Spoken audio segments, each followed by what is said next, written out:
Hai guys, aku Tansil, aku Mayer, aku Nia. Kami dari kelompok 6 sedang berkunjungan di Cafe Alister dan Hamonangan yang berada di Cikarang, Bekasi. Oke, langsung aja kita masuk.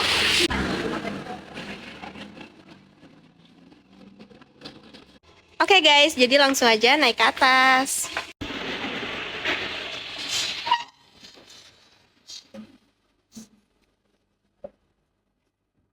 Halo guys, jadi di sini kami kelompok 6 sudah bersama Kak Alicia. Di sini posisinya sebagai supervisor KPK.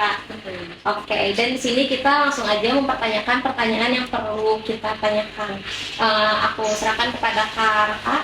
Baik Kak, namanya saya Kak Alicia ya. Iya, Saya ingin bertanya Kak, di sini tuh apa saja sih Kak layanan yang diberikan kepada KAP? Oke, jadi di KAP Alisa dan Pemenangan ini memang menyediakan utamanya jasa audit. Oke, jasa audit seperti yang kita tahu ada audit general dan ada berbagai jenis audit lainnya. Kita di sini menyediakan. Selain itu, memang di sini kita juga memiliki relasi dengan beberapa konsultan pajak dan KJA. Jadi jika memang ada klien atau perusahaan yang ingin melakukan proses audit dan melakukan jasa lainnya bisa menghubungi kami. Seperti itu. Dengan pegawai KP di sini ada berapa? Oke, jadi kan untuk KP Alisa Pemenangan ini sebenarnya berpusat di Cikarang. Cuman mereka mempunyai cabang di Jakarta punya, di Cibubur ada, sama ada workshopnya di Bekasi. Nah, untuk di Cikarang sendiri memang karyawannya saat ini sekitar 7 orang. Namun untuk cabang-cabang lain lebih dari 10 orang. Oke. Nah, bagaimana sih tahapan audit yang dilakukan mulai dari perencanaan hingga penerbitan laporan audit Kak? Oke, jadi kan untuk audit ini kan pasti ada perencanaan, ada planning.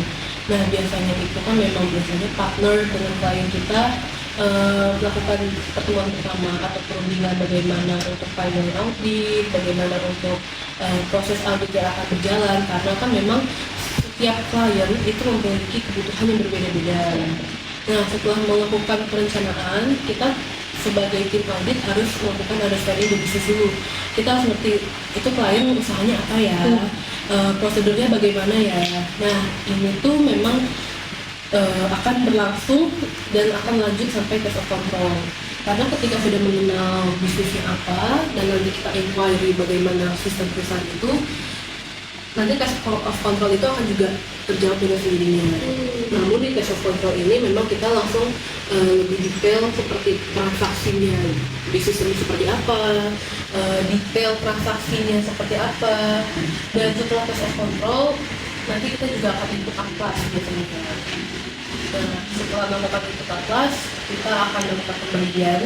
Karena kalau di KP Alisa Pemenangan ini memang langsung setelah test of control langsung substantif gitu. Jadi kita akan membagi beberapa kertas kerja di sini menjadi beberapa bagian dan satu tim itu biasanya 3 sampai 4 orang.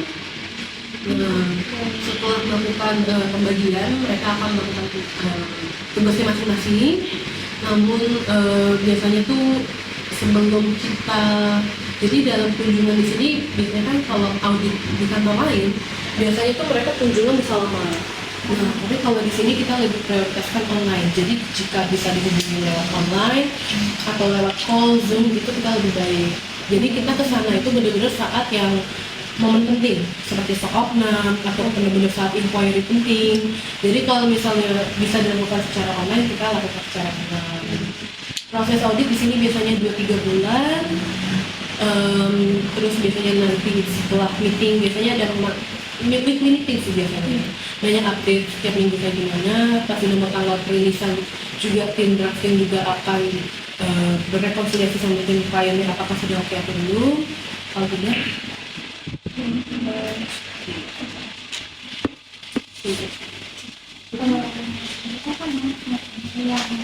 Tantangan terbesar apa sih dalam melakukan audit atau memperoleh bukti audit yang model itu kayak gimana? oke, ini sebagai point of view KP lokal.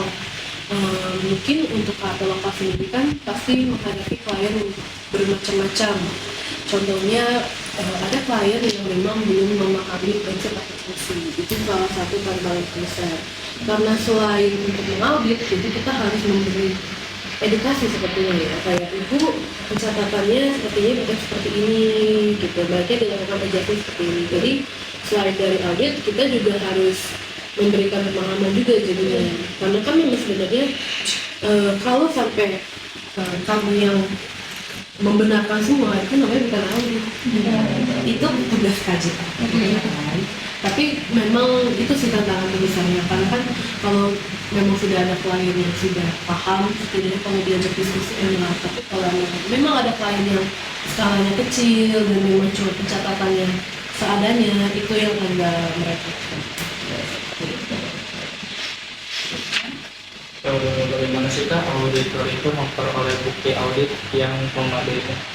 Nah, lanjut ke yang tadi.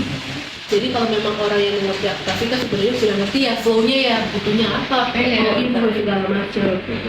Kalau yang belum ngerti, biasanya mereka cuma ya udah seadanya. Contoh untuk expense, biasanya mereka kan kalau di pencatatan akuntansi yang baik, sebenarnya kalau ada penjualan bensin contohnya, mereka pasti ada jumlah vouchernya, ya betul.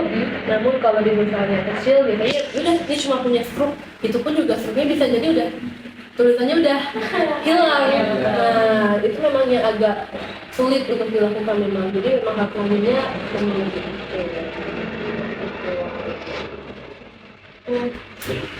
Oke, seperti itu penjelasan dari Kak Elisha. Kurangnya mohon dimaafkan. Terima kasih. Jadi kita udah kelar sesi wawancara. Oke, jadi sekian dari kelompok 6. Bye bye.